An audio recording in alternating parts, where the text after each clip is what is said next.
This is the video to go over the handouts that I'm posting to Moodle about preproinsulin. This goes with the bioinformatics lab where you're using Biology Workbench. So just a little bit of structure information about preproinsulin. You might have heard about the molecule insulin before, and I asked you to think about some potential diseases that you know that are related to that.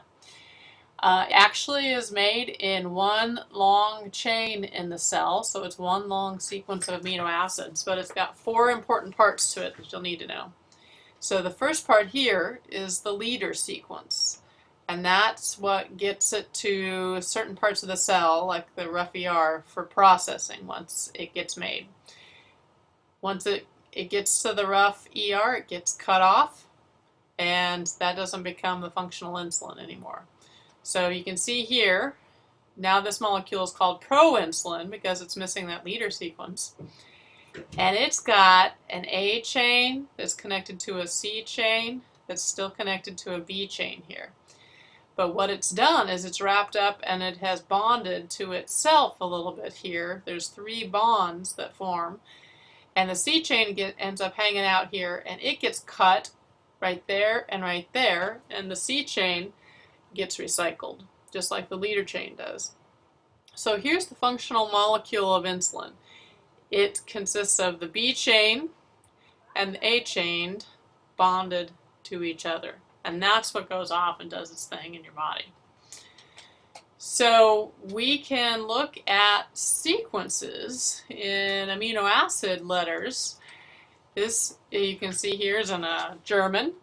And it's got the A chain in the three-letter amino acid abbreviation. It's got the C chain, and it's got the B chain. So we can actually go in here and say GLYILEVAL.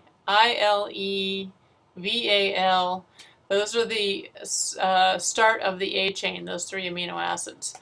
But if you recall, when we're working on the computer and we're getting sequences, they're in single-letter code, not three-letter code. So I'm posting for you a conversion table that says single-letter code, full amino acid name, three-letter code. So what you can do is you can print out this and you can decode GLY is glycine, the letter G. So you can decode that first amino acid is the letter G. What's the next one? Next one is ILE. ILE is isoleucine, the letter I. Third one I remember now is valine, VAL for valine, that's the letter V. So you're going to be looking in your sequence of letters for GIV.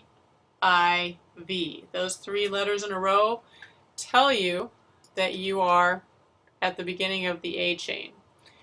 And you can expect to see C chain butting right up against that. Now why is that important? Because I got to thinking about these different parts of the amino acid when you're, or of the protein when you're in the lab. So this part becomes insulin.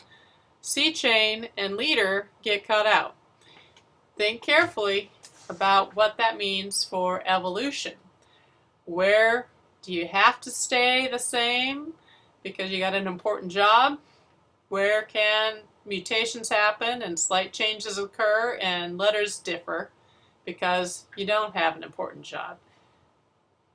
If letters change too much, mutations occur too much, then you might lose the function of that molecule. So in this case with insulin, you should be familiar with non-functioning insulin being a fatal condition. Have fun again with the lab. Send me questions.